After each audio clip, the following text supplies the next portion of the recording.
안녕하셨습니까? 만나의 아침 새벽 기도로 시작하겠습니다.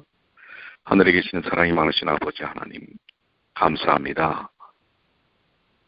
이 아침에 저희에게 생명을 주시고 주님의 은혜 가운데 다시 한번 주님께 은혜를 누릴 수 있도록 인도해 주셔서 감사합니다. 매 순간마다 주님께서 공급하시는 능력을 체험하는 저희가 되게 하여 주시옵소서. 오늘도 저에게 귀중한 한날을 허락해 주셨습니다.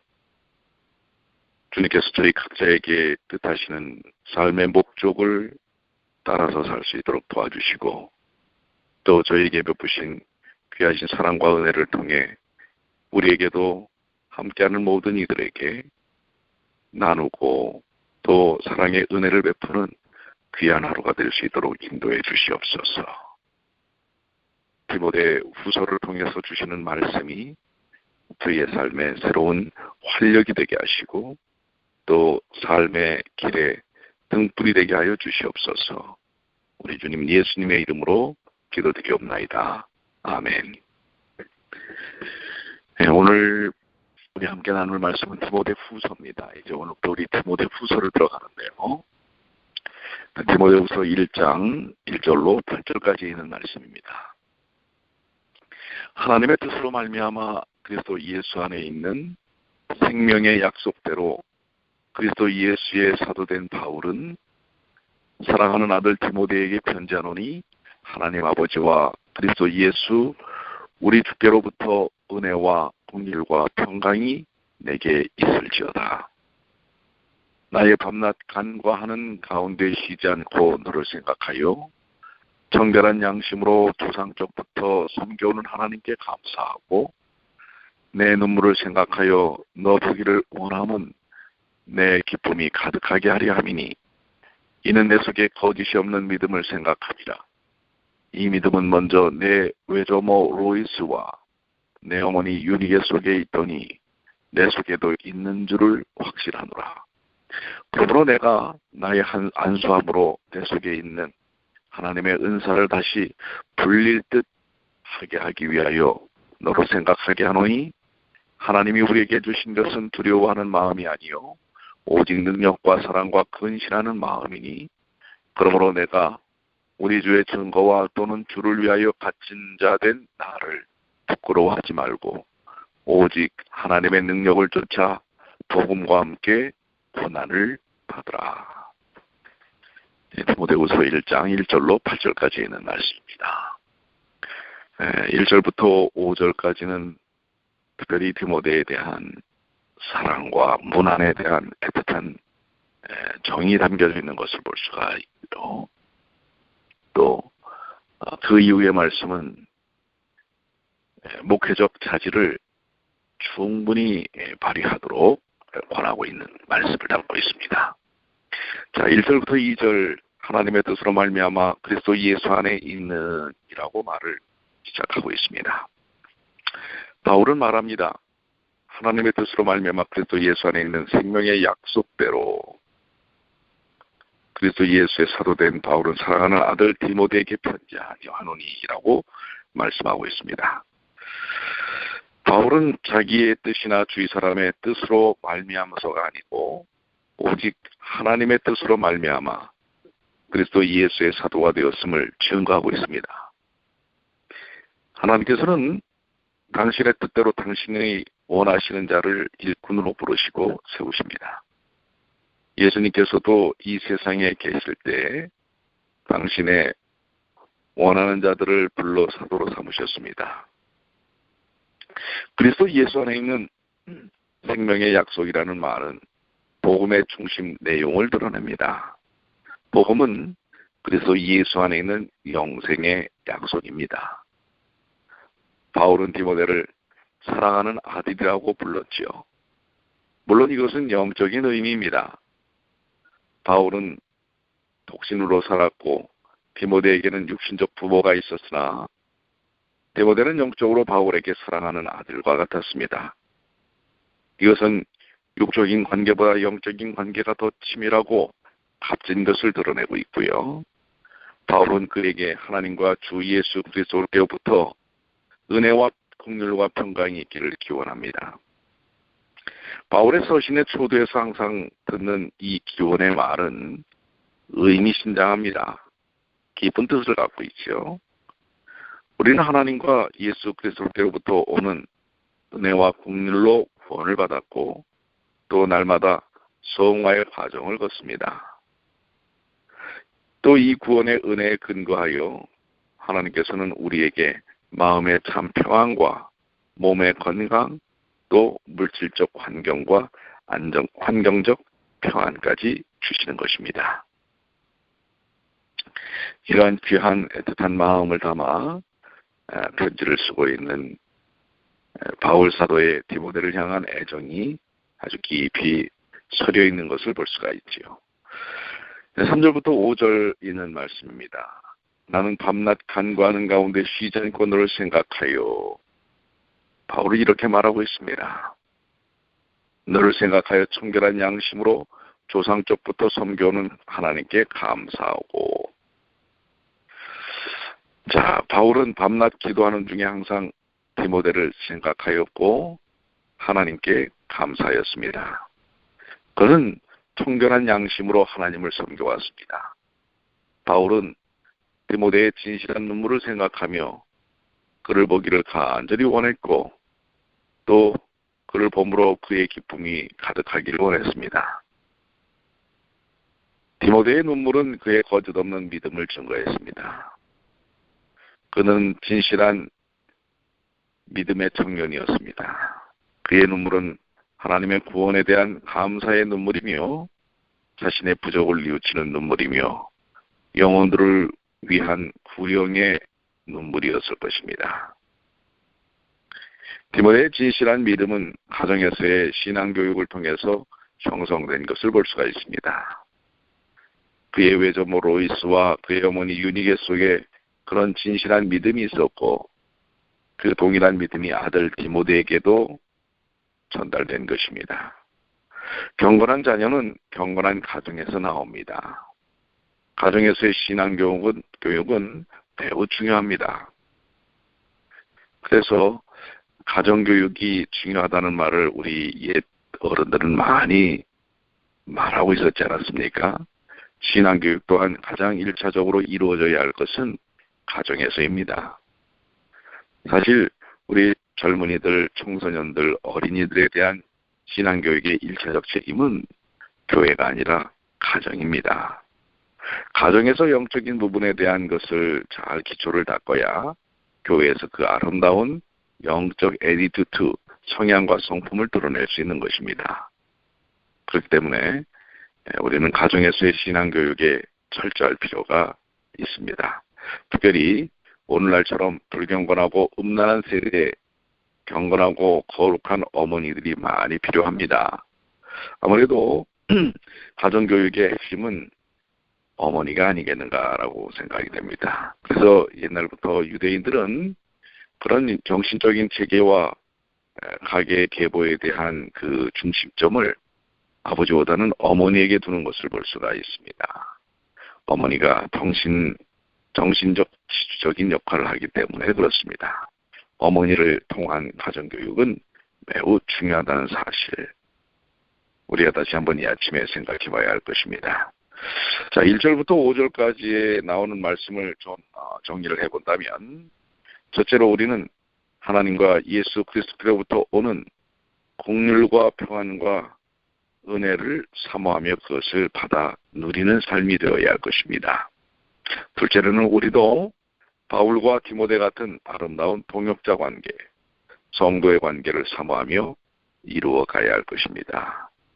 그렇습니다. 교회 안에서의 관계는 대립과 질투와 아기다툼의 관계가 아니라 사랑과 이해와 또 격려의 관계가 되어야 한다고 하는 것입니다. 사실 지금 이 땅에서의 관계는 그렇게 오래가지 않습니다. 영원하지 않습니다. 언젠가는 다 흩어지고 헤어질 수밖에 없는 인간관계가 이 땅에서의 관계입니다.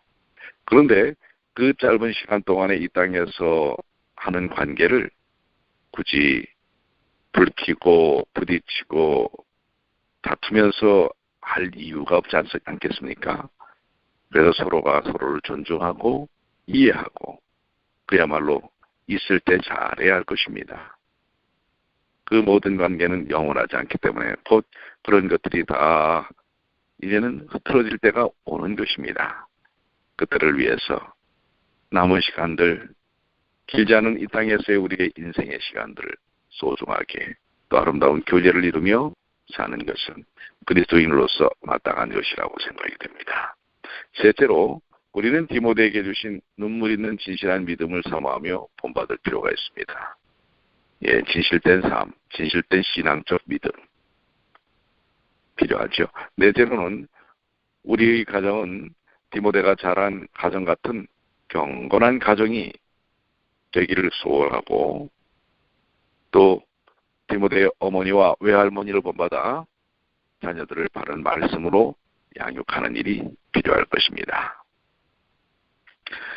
자, 6절로 8절에 있는 말씀, 그러므로 내가 나의 안수함으로 내 속에 있는 하나님의 은사를 다시 불릴 듯 하게 하기 위하여 너로 생각하게 하노니 하나님 우리에게 주실 것은 두려워하는 마음이 아니요 오직 능력과 사랑과 근신하는 마음이니 그러므로 내가 우리 주의 증거와 또는 주를 위하여 갇힌 자 된 나를 부끄러워 말고 오직 하나님의 능력을 쫓아 복음과 함께 고난을 받으라.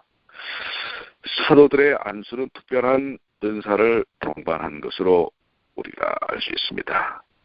베드로와 요한이 사마리아 교인들을 위해 기도하고 안수를 했을 때에 성령이 저에게 내려오심을 사도행전 8장 17절에서 볼 수 있듯이 바울이 디모데에게 안수했을 때도 하나님의 은사가 디모데에게 주어졌습니다. 디모데는 그 은사를 다시 불릴 듯하게 해야 하였습니다. 그 은사는 복음의 일꾼으로서 필요한 사명감과 열심과 충성심 등을 동반한 은사였을 것입니다.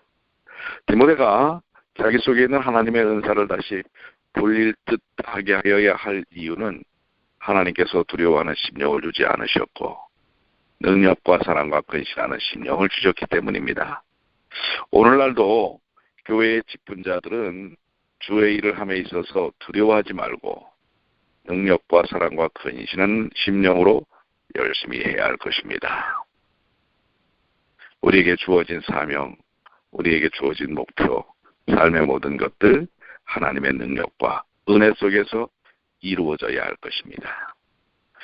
디모데는 하나님께로부터 온 능력과 사랑과 근신하는 심령을 받았기 때문에 예수 그리스도에 대한 증거와 또 주를 위하여 옥에 갇힌 바울을 부끄러워 말고 복음을 위하여 그와 함께 고난을 받아야 했습니다. 그렇습니다. 우리가 때때로 복음을 증거하면서 당하는 많은 어려움들이 있습니다. 고난과 고통이 옵니다. 그럴 때 능히 그것을 이겨내야 할 것입니다. 여기 하나님의 능력을 쫓아라는 말씀은 하나님께서 성도들을 도우시며 특히 고난 중에서 그리하심을 보이고 계십니다. 디모데뿐만 아니라 오늘 우리 모두도 주님의 복음과 주를 위해 고난을 부끄러워하지 말고 복음을 위해 함께 고난을 받아야 할 것입니다. 때때로 우리가 믿음을 따라 살 때 닥치는 고난과 어려움들이 있을 것입니다. 팔복에 말씀을 하신 것처럼 핍박을 받는 자는 복이 있나니 때로는 우리의 삶 속에 핍박이 올 것입니다. 십자가의 복음과 은혜를 증거할 때 닥치는 어려움과 고난들이 있을 수 있습니다. 근데 그것은 오히려 두려워할 일이 아니라 즐겨 받아들여야 할 일입니다. 왜냐하면 하나님께서 우리와 함께 하시고 그 일을 통하여 하나님 영광 받으시는 것입니다. 주께서 말씀을 하시기를 히브리서 1장 36절로 37절에 나를 인하여 너희를 욕하고 핍박하고 거짓으로 너희를 거스려 모든 악한 말을 할 때에는 너희에게 복이 있나니 기뻐하고 즐거워하라.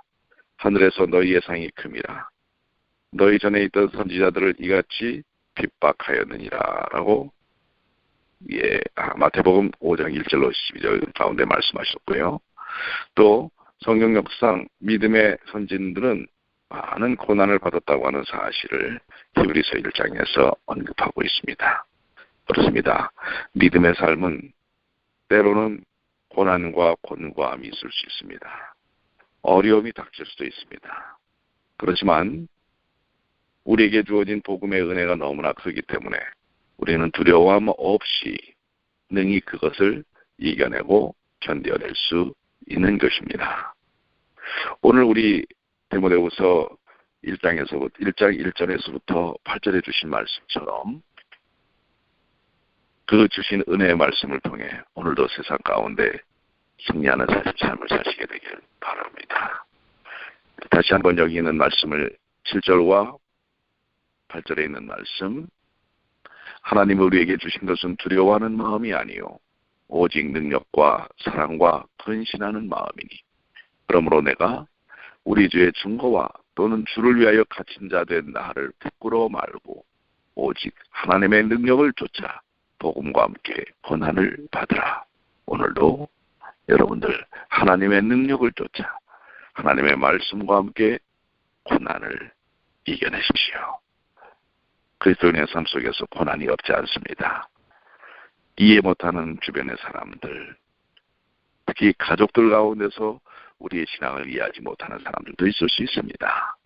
그러나 오늘 여기 주신 말씀처럼 하나님의 능력을 쫓아 우리가 처해진 상황과 환경들을 부끄러워하지 말고 그 고난을 이길 때 하나님께서 영광 받으시고 또 우리의 삶을 영화롭게 인도하신다는 사실을 여러분들 기억하시게 되길 바랍니다. 오늘 사도 바울이 디모데를 향하여 사랑하는 아들 디모데야 라고 했던 것처럼 우리 각자에게 사랑하는 누구야 라고 다가서시는 주님을 생각하시면서 오늘도 수많은 도전 속에 고난과 어려움 속에서 능히 승리하시는 주님의 귀한 자녀들이 되시기를 간절히 축복합니다. 기도하시겠습니다. 아버지 하나님, 오늘 주신 말씀 너무나 은혜롭습니다. 그 말씀이 저희의 가슴에 아로새겨질 뿐만 아니라 우리의 생활을 통해서 적용되는 힘이 되게 하여 주시옵소서. 베푸신 은혜를 감사합니다. 특별히 가정에서의 신앙이 얼마나 중요한지를 말씀하고 있습니다. 우리의 가정들이 말씀의 중심이 되게 하여 주시옵소서. 신앙의 기초가 바로 쌓여질 수 있도록 도와주시옵소서. 우리의 자녀들, 가정에서부터 말씀과 신앙교육이 이루어지지 않으면 교회는 그것을 감당하기 어렵습니다. 아버지 하나님이시여, 1차적으로 가정에서부터 믿음의 싹이 잘 틔워질 수 있도록 인도해 주시고, 특별히 지금 육적으로 권고한 모든 이들 한 사람 한 사람을 찾아주셔서 아버지 하나님의 치료의 손길로 인도해 주시옵소서.